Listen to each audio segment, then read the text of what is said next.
Proklamasi. Kami, bangsa Indonesia, dengan ini menyatakan kemerdekaan Indonesia.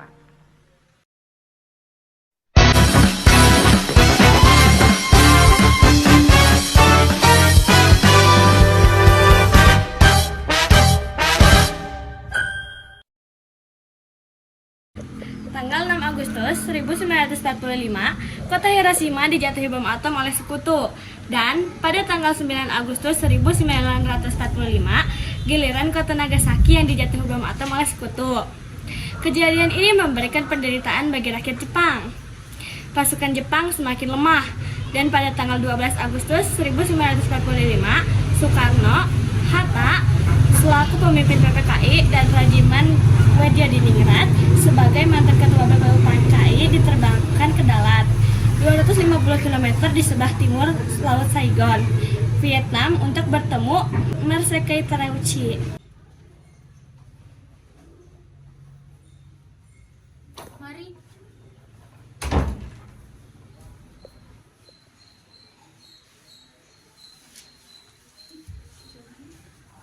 Saudara Soekarno, Hatta, dan Rajiman, saya sebagai utusan dari pemerintah Jepang ingin menyampaikan suatu hal, yaitu Jepang akan segera memberikan kemerdekaan kepada Indonesia sesuai dengan janji Perdana Menteri Kuniaki Koiso.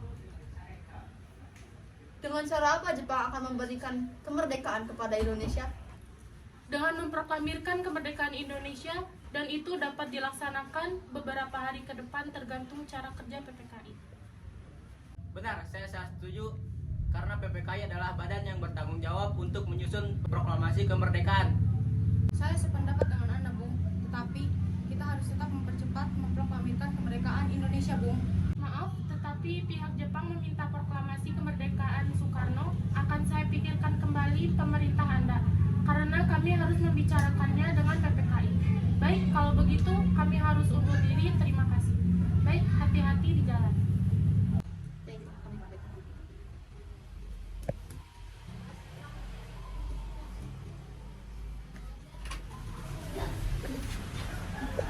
Setelah pembicaraan masalah proklamasi kemerdekaan di Dalat, 2 hari kemudian pada tanggal 14 Agustus 1945, Jepang menyatakan menyerah tanpa syarat pada sekutu yang ditandatangani oleh Menteri Luar Negeri Jepang, yaitu Mamoru Shigemitsu.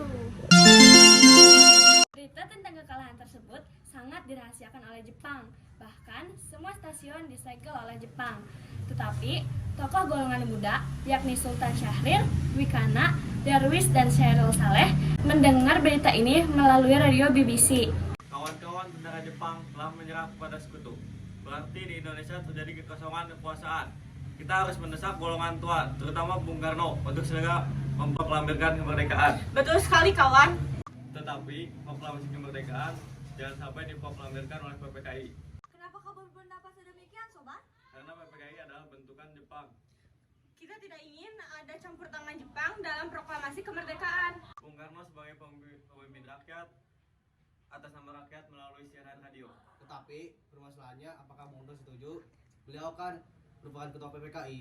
Kalau beliau menginginkan naskah proklamasi tetap disusun oleh PPKI, kita paksa saja dia kalau perlu. Kalau perlu apa? Kita harus bicara dulu secara baik-baik dengan beliau. Kekerasan bukan cara penyelesaian yang tepat. Sebaiknya setelah Bung Karno pulang dari Dalat, kita segera menemuinya. Betul.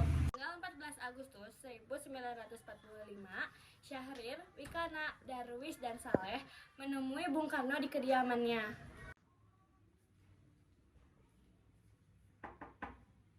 Silakan masuk. Mari duduk.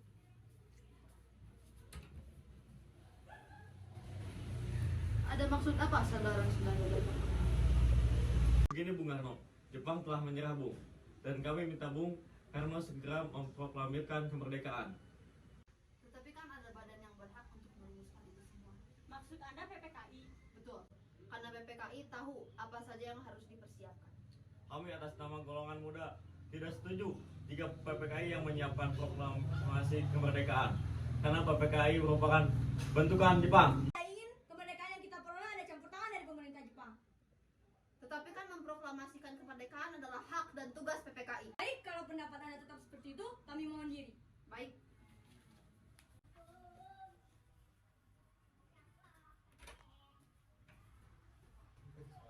Akhirnya, karena masing-masing mempertahankan pendapat keempatnya, orang golongan muda tersebut berpamitan kepada Bung Karno. Harinya, pada tanggal 15 Agustus 1945, pada pukul 8 malam waktu Indonesia Barat, golongan muda mengadakan rapat-rapat di gedung-gedung lembaga bakteriologi di Pegangsaan Timur. Dan mereka tetap berpendirian bahwa kemerdekaan adalah hak dan utusan rakyat. Dan hasil keputusan rapat tersebut disampaikan oleh Wikana, Chairul Saleh, Sukarni, dan Darwis kepada Bung Karno. Permisi. Silakan.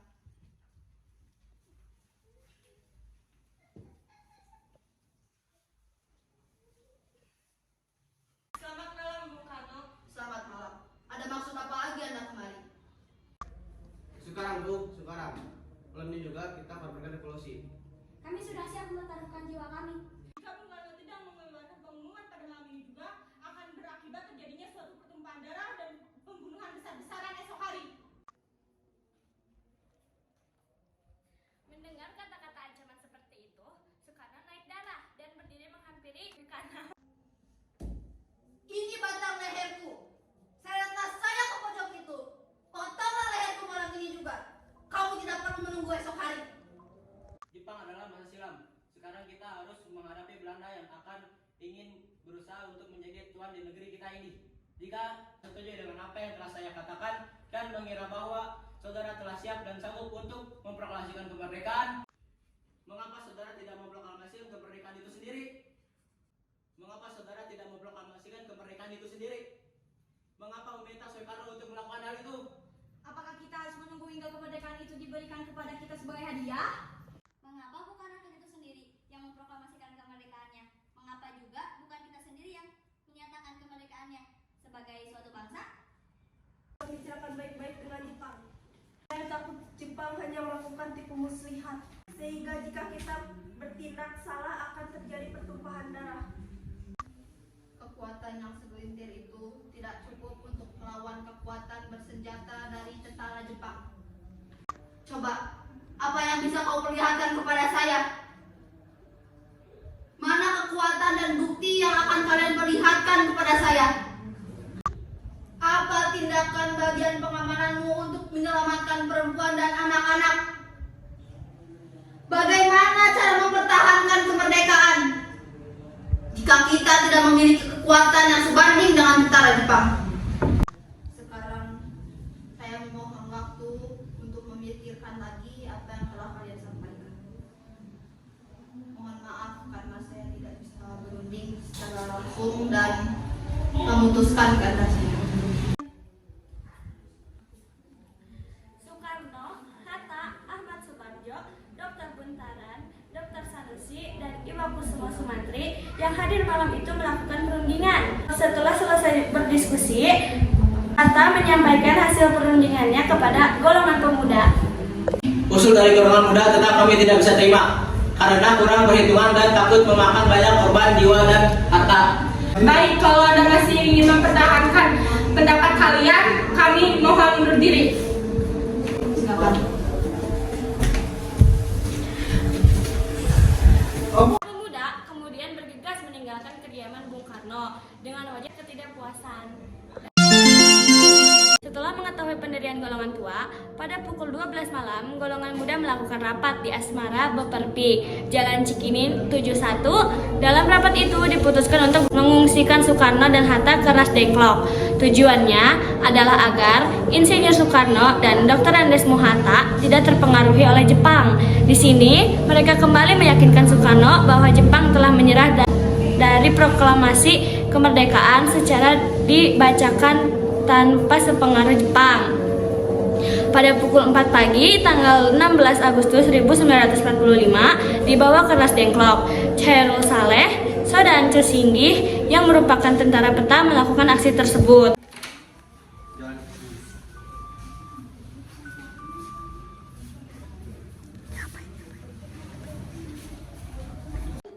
Kenapa anak tetap bersikeras Bung Karno kalau proklamasi harus disusun? Bukannya saya tidak setuju jika proklamasi disusun oleh kita semuanya. Namun, kami lebih melihat situasi yang mungkin akan memakan banyak korban. Tetapi kami golongan muda dan tentara peta akan di belakang Anda jika terjadi hal yang tidak diinginkan. Baiklah, jika itu keinginan kalian, kami akan merumuskan naskah proklamasi setelah pulang ke Jakarta.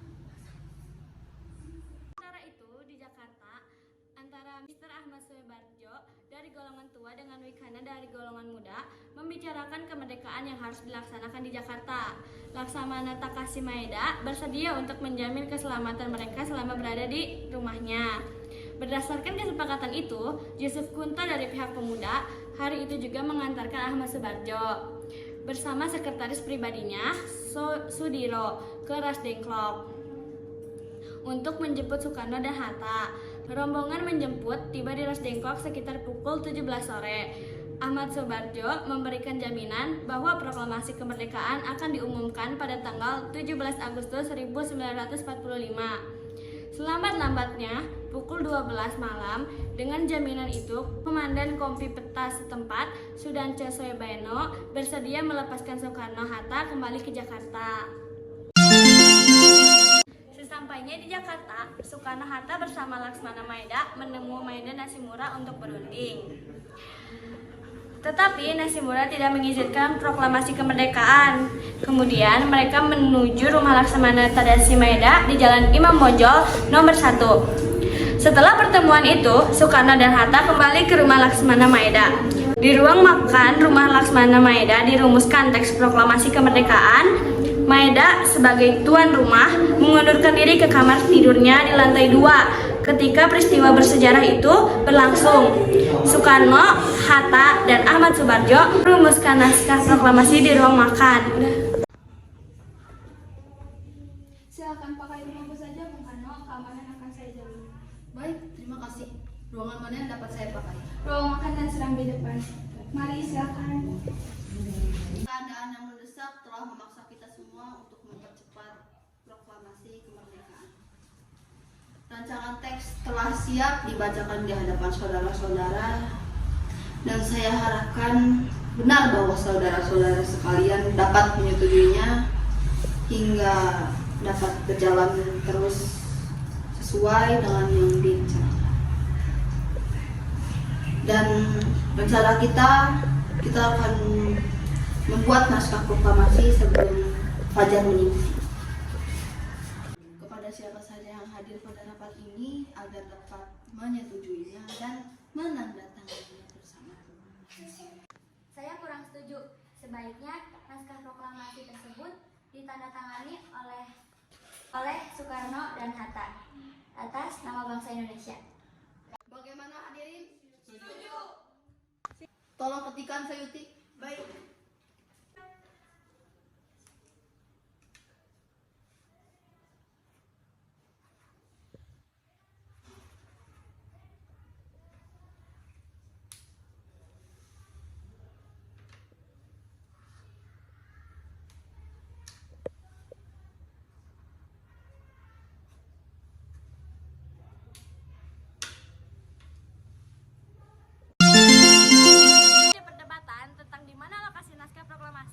Akhirnya disepakati bahwa pembacaan naskah proklamasi dibacakan di Jalan Pegangsaan Timur nomor 56 pukul 10 pagi. Para undangan dan warga Jakarta pun berbondong-bondong menuju kediaman Bung Karno tersebut. Bung Karno lalu menyampaikan pidatonya sebelum membacakan naskah proklamasi.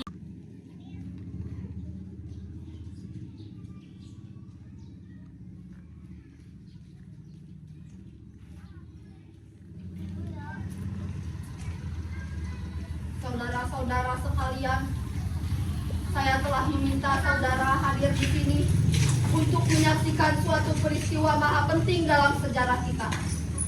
Berpuluh-puluh tahun kita bangsa Indonesia telah berjuang untuk kemerdekaan. Dan kemerdekaan itu di sisi samping ada naiknya, ada turunnya. Tetapi jiwa kita tetap menuju ke arah cita-cita, juga di dalam zaman Jepang. Tampaknya saja kita telah menyandarkan diri kepada mereka. Tapi pada hakikatnya, tetap kita menyusun tenaga kita sendiri. Tetap kita percaya kepada kekuatan kita sendiri. Sekarang tibalah saatnya kita benar-benar mengambil nasib bangsa dan nasib tanah air kita di dalam tangan kita sendiri. Hanya bangsa yang berani mengambil nasib dalam tangan sendiri akan dapat berdiri dengan kuatnya. Maka kami tadi malam telah mengadakan musyawarah dengan pemuka-pemuka rakyat Indonesia dari seluruh Indonesia. Pemusyawaratan itu ia sekata berpendapat bahwa sekaranglah datang saatnya untuk menyatakan peristiwa kemerdekaan kita. Saudara-saudara, dengan ini kami menyatakan kebulatan tekad itu. Dengarkanlah proklamasi kami. Proklamasi kami, bangsa Indonesia, dengan ini menyatakan kemerdekaan Indonesia. Hal-hal yang mengenai pemindahan kekuasaan dan lain-lain diselenggarakan dengan cara seksama dan dalam tempo yang sesingkat-singkatnya. Jakarta, 17 Agustus 1945, atas nama bangsa Indonesia. Soekarno, Hatta.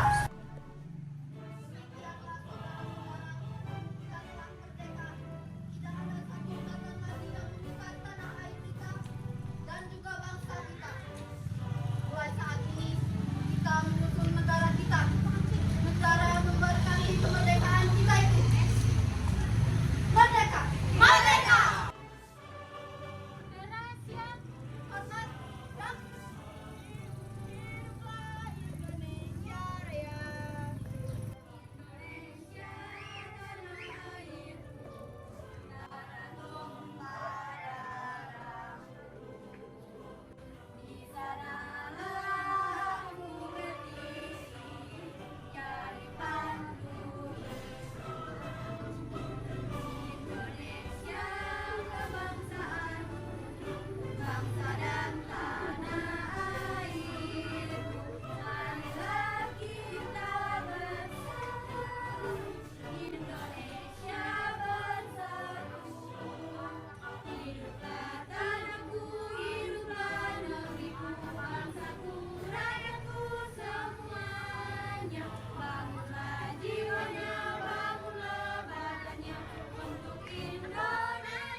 Bagi bangsa Indonesia ini berlangsung sekitar 1 jam. Meski sederhana, namun upacara dilakukan dengan hikmat. Indonesia merdeka, bangsa baru telah lahir.